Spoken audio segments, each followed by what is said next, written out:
most of us, it's a huge barrier to get through, this idea that the line that separates self from world is not really there.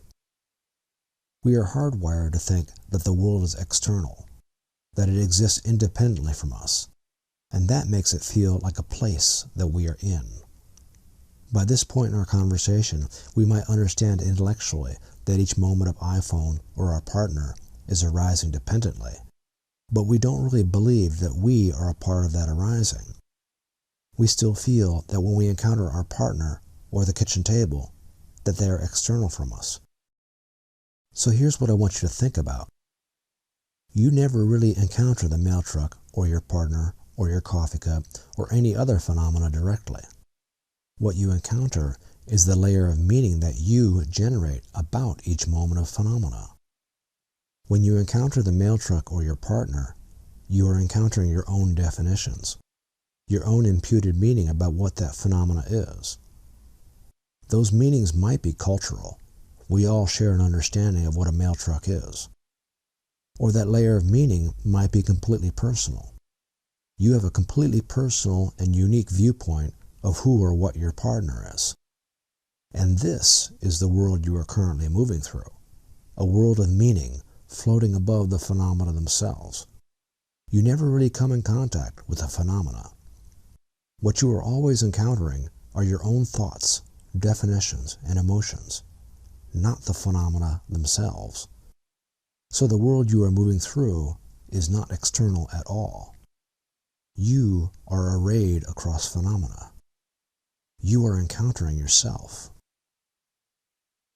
To see this in action, let's return to this moment on the beach.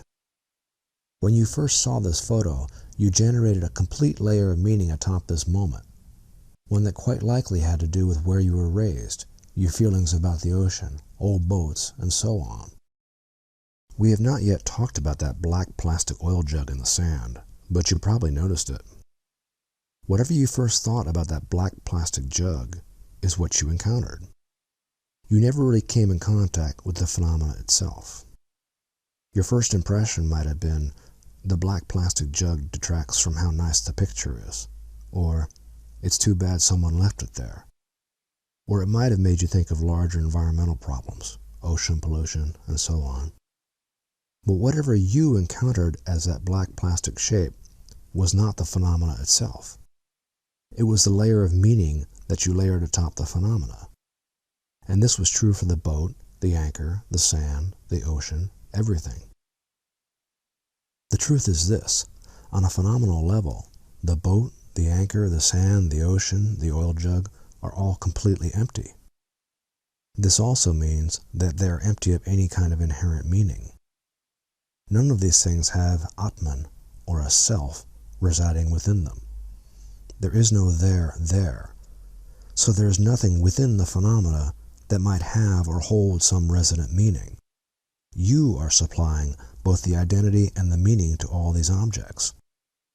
So in this moment of you and beach and boat, you are arraying yourself across everything you see. This phenomenal moment of world is actually a moment of you. The line that separates you from world cannot really be drawn.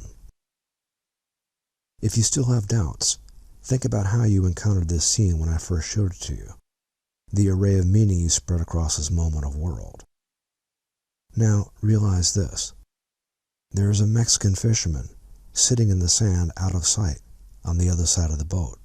It's the first day since the storm passed, and he has come down to bail out his boat. That's what the plastic container is there for, one of 6 or 7 he always has in the boat.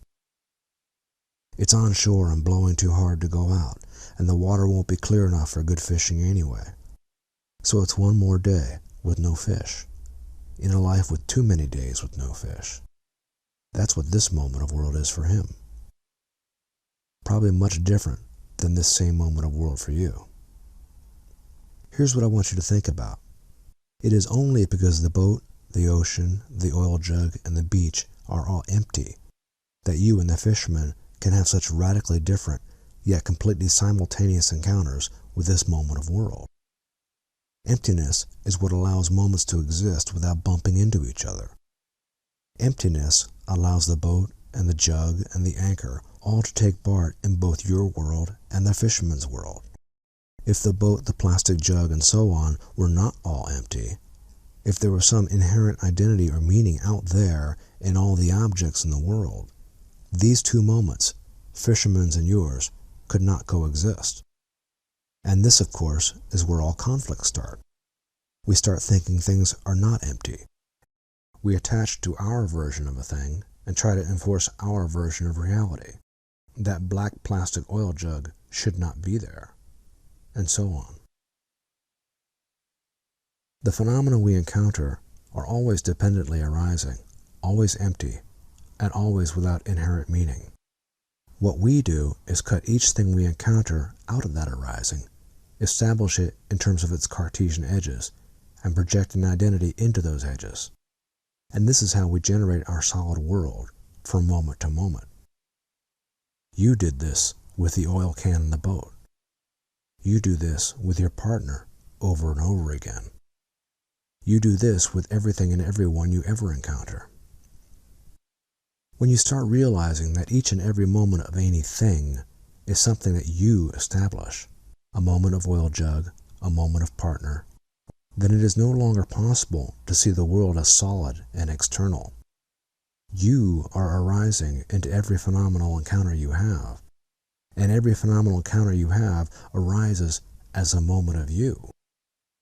World is a phenomenal event you are involved with, not a spatially extended theme park that you are in.